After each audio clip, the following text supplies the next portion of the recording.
Pat Riley finally said it. After years of carefully chosen words, after years of controlled public statements, after years of letting time do the talking, he sat down and delivered the one sentence that the entire basketball world had been waiting to hear from him.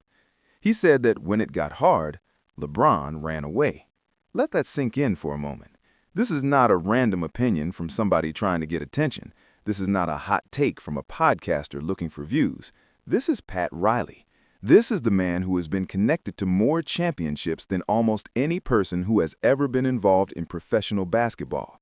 This is the architect who built dynasties from scratch, who coached legends, who shaped entire franchises through nothing but will, discipline, and an absolute refusal to accept anything less than excellence. And he looked at LeBron James's career and said, when it got hard, he ran away. That one sentence cracked open a debate that is not going to close anytime soon. And the reason it hit so hard, the reason it spread so fast, the reason people are still talking about it is because it did not come from nowhere. It came from a man who had a front row seat, a man who watched everything up close, a man who built the very machine that LeBron used to collect championships. And now he was pulling back the curtain and saying what had apparently been sitting behind closed doors for years. To really understand why this conversation carries so much weight, you have to go back to the beginning. You have to go back to when the partnership between LeBron James and Pat Riley first started. Because at the time, it felt like something special. It felt like two powerful forces coming together to build something that would change the league for a long time. LeBron James had spent his early career carrying enormous weight. He had been labeled the chosen one since he was 17 years old. He had been expected to be the greatest player on earth before he could even legally drink a glass of champagne. He tried to build something in Cleveland, and in many ways he gave that city everything he had. But the results were not there the way he needed them to be.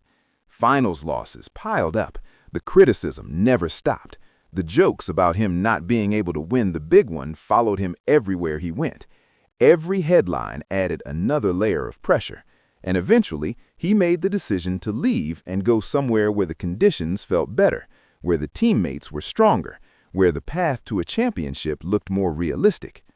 When LeBron chose Miami, when he chose Pat Riley's organization, it was not just a free agency decision, it was a statement. He was not just picking a team, he was picking a culture, he was picking a system, he was picking a standard. Because that is what Pat Riley represents. He does not just offer talented teammates in a warm climate, he offers a code. He offers a way of doing things that is rooted in one fundamental belief above everything else. Winning is supposed to be hard. Winning is supposed to test you. Winning is supposed to hurt. And if it does not feel uncomfortable at times, you are probably not doing it right. Riley had spent his entire career operating from that belief. He did not inherit greatness, he built it piece by piece. He coached Magic Johnson and Kareem Abdul-Jabbar and James Worthy in Los Angeles. He shaped one of the most celebrated dynasties in NBA history through sheer force of will and an iron standard that he never bent. Then he moved into front office work and built the Miami Heat into a powerhouse. So when LeBron walked through those doors, Riley went all in. He restructured contracts. He made bold moves that had people raising eyebrows around the league. He gave up flexibility and future assets because he genuinely believed that this partnership was going to define an era. He believed LeBron had the hunger, the toughness, and the commitment to build something that would last for years. And for a stretch of time, everything looked exactly the way Riley had imagined it. The banners went up, the parades happened, the championships arrived. Riley stood back and watched it all unfold and felt like the blueprint was working perfectly. He thought this was the alliance that would be talked about for decades. But championships have a way of hiding cracks that are slowly forming underneath the surface. When you're winning, nobody focuses on the quiet tensions. When the trophies keep coming, the disagreements that happen behind closed doors stay behind closed doors. The frustrations that might otherwise become big stories just fade into the background noise of celebration. Success covers everything. It acts like a spotlight that is too bright to let you see the shadows behind it. The moment the winning slowed down, even slightly, the moment doubt started to creep in, everything that had been buried started pushing its way back to the surface. And what came to the surface was a growing gap between how Pat Riley saw the future and how LeBron James saw it. Riley's entire vision was about building something that lasted. He was never interested in shortcuts. In his world, a real dynasty required patience. It required everyone inside the organization to trust the process, even when the process was uncomfortable. It required bold moves and aggressive decisions that prioritized the long term over the immediate. He wanted to keep evolving, keep grinding, keep pushing forward even when it felt difficult, especially when it felt difficult. He expected LeBron to buy into that vision completely, to trust the plan even when the roster was not perfectly assembled at every single moment. But LeBron had a different way of thinking about things. People who were close to both sides, people who were actually in those meetings and those rooms, described a tension that built slowly. There was no dramatic blow-up. There were no screaming matches. It was quieter than that, which in some ways made it worse. It was just a steady drift, a gradual pulling apart. LeBron wanted certainty. He wanted the roster built around him in a very specific way. He wanted reassurance about the direction things were heading. But Riley does not deal in guarantees. He never has. He understands better than almost anyone that this league shifts fast. Injuries happen without warning. Cap situations change. Players change their minds. He was not going to make promises he could not keep just to make someone feel comfortable in the moment.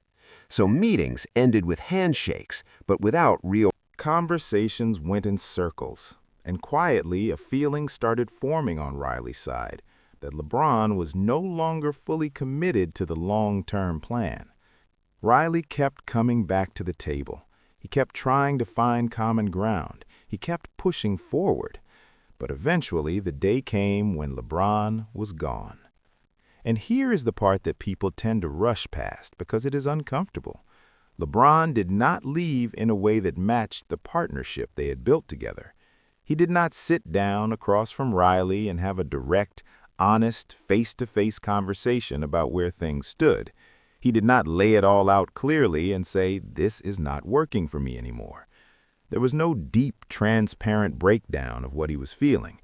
Riley essentially found out the way the rest of the world did. Now try to imagine what that felt like for someone like Pat Riley. His whole identity, his whole professional code is built on directness, on loyalty, on handling important business face-to-face, even when it is painful and awkward. In Riley's world, if there is a problem, you say it out loud. If you are unhappy, you say it. If you are leaving, you look someone in the eye and you tell them. You do not disappear. You do not let someone find out through the news cycle. That is not how Riley operates, and it is not what he expects from the people inside his organization. But in Riley's eyes, that is essentially what happened. LeBron disappeared. And for a man who values transparency and directness above almost everything else, that was not just a business disappointment, that was a personal one. People around Riley described what followed as a cold and controlled fury. Not loud, not dramatic. Riley is not the kind of man who slams doors or throws things. He does not rant in front of people. He gets quiet. He gets still. And somehow that stillness, that complete silence, feels heavier than any outburst ever could. In that stillness, he reportedly said something that stayed locked in that room for years. He said he did not leave because it was not good enough. He left because it got hard. Those words did not leak. They did not trend on social media in 2014. They just sat in that room, carried quietly by the people who heard them, waiting for the moment when they would finally find their way out into the world. And here is what makes Riley different from most executives who feel burned. He did not rush to react. He did not go on television the next morning. He did not fire off emotional quotes to friendly reporters. He did what he always does. He waited. He watched. He let time reveal things. and time revealed quite a bit. After LeBron left Miami, the very hardships that Riley had been pushing him to prepare for showed up anyway, just in different cities. Injuries piled up, playoff exits came earlier than expected in certain seasons, team chemistry issues followed. The grind never disappears in this league, it just changes zip codes. Everything Riley had been trying to build mental and emotional preparation for, the ugly stretches, the nights where nothing works, the moments when the pressure feels impossibly heavy, all of that showed up regardless of where LeBron was.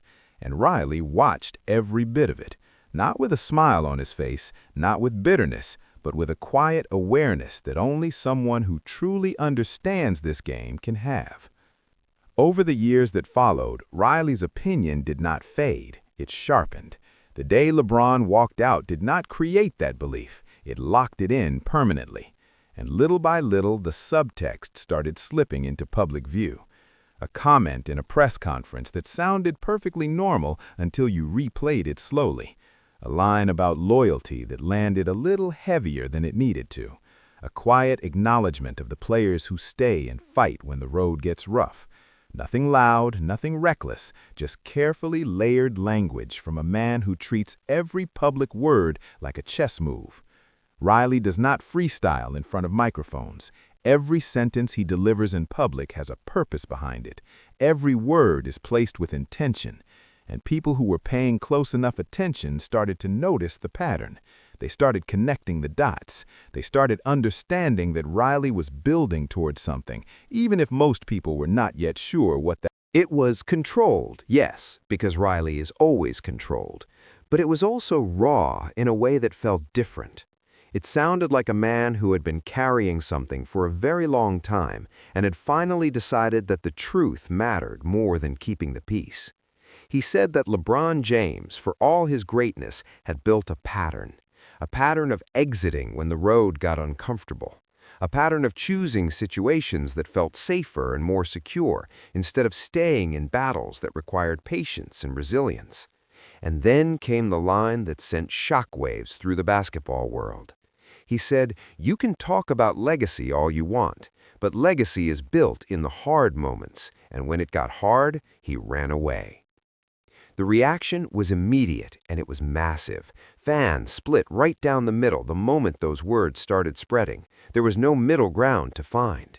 On one side, people felt completely validated. They had been hinting at this idea for years, quietly wondering about the pattern, whispering about it in comment sections and group chats. And now they had the most decorated executive in NBA history saying it out loud with complete seriousness. Former players started speaking more openly. Analysts who had previously tiptoed around the topic suddenly sounded bolder and more direct. Riley had given them cover to say what many of them had been thinking privately. On the other side, the response was just as strong and just as loud. Supporters of LeBron called it bitterness. They called it revisionist history. They called it a powerful executive trying to protect his own legacy by poking holes in someone else's. They said Riley was still carrying a grudge from a business decision that happened years ago and was dressing it up in philosophical language to make it sound like more than it was. They pushed back hard and made their case aggressively. And LeBron himself said nothing. Complete silence. No long social media post, no emotional sit-down interview where he fired back, no press conference rebuttal. Just quiet. And somehow that quiet made everything feel even heavier. Because when someone of LeBron's status, someone who is so careful and calculated about how he manages his public image, chooses complete silence in response to something this significant, that silence speaks its own language. Now, let's be completely honest about something here, because balance matters in this conversation. LeBron James is one of the greatest basketball players who has ever lived. That is not a debate. It is not an opinion that needs to be argued. The numbers are historic. The longevity is genuinely remarkable. 20-plus years at the top level of the most competitive basketball league in the world, 4 championships, more career points than anyone who has ever played the game, finals appearances that stretch across multiple decades and multiple teams. Nobody is erasing any of that. Nobody can erase any of that. But here is the thing that Riley's statement forces everyone to confront. Legacy is not just math. Legacy is not just counting up the rings and the records and the playoff appearances. Legacy is memory. Legacy is narrative. Legacy is what people believe about who you were when things got genuinely difficult.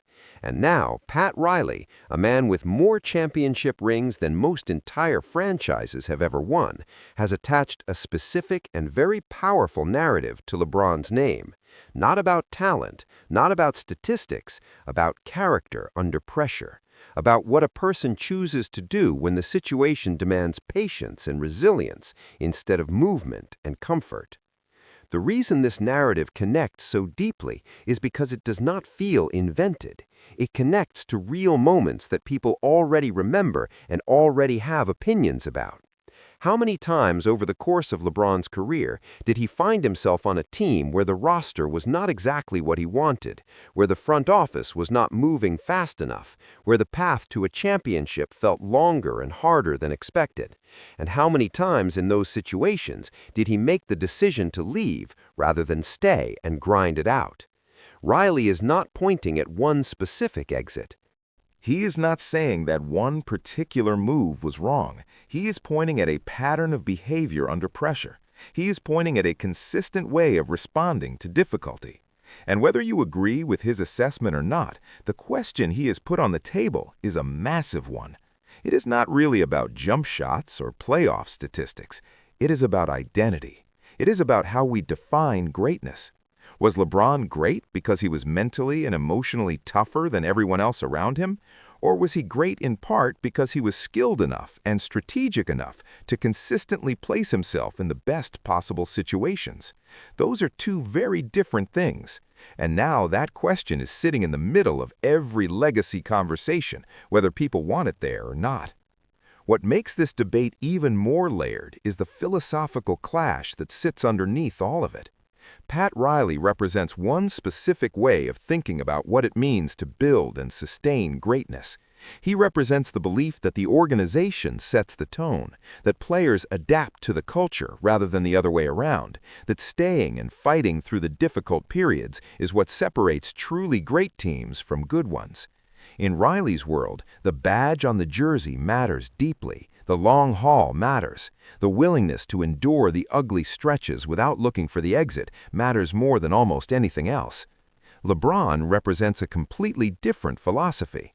He represents the idea that players should have real control over their own careers, that a great player should use every tool available to maximize his opportunities and his legacy, that flexibility and leverage are not weaknesses, they are strengths, that understanding the business side of basketball and making smart decisions about where to compete is part of what it means to be a truly elite professional athlete.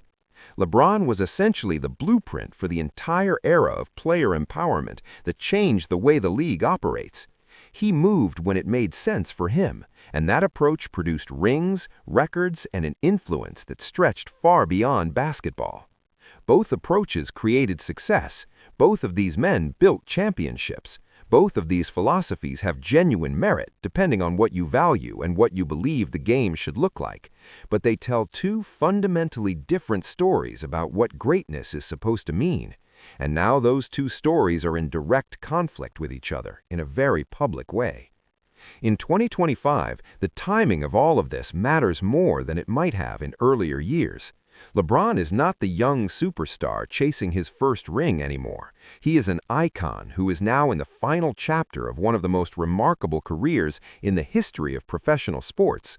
Every conversation now carries the weight of legacy. Every story now gets filed away in the permanent record. And Riley just added a chapter to that record that cannot be removed or ignored. You feel it everywhere, in the debates happening online, in the sports talk shows, in the conversations fans are having with each other. The question keeps coming back to the surface. When things got genuinely uncomfortable, when staying required real sacrifice and real patience, did LeBron lean into that challenge, or did he find a new address? That question hits differently now because history has a way of simplifying things over time. Years from now, people will not be breaking down every individual box score from every season. They will remember themes. They will remember the stories that stuck. They will remember the labels that were attached to players by people whose opinions carried real weight. And Riley just attached one that is not going away. What happens next in this story is genuinely uncertain. LeBron's camp has not launched any kind of public counterattack. There have been no dramatic interviews, no sharp public rebuttals, no coordinated campaign to push back against what Riley said, just calculated silence. That could reflect confidence. It could reflect a strategic decision not to make the narrative any bigger by engaging with it directly. Or it could mean something else entirely. And Riley has not walked anything back. There has been no softening of tone.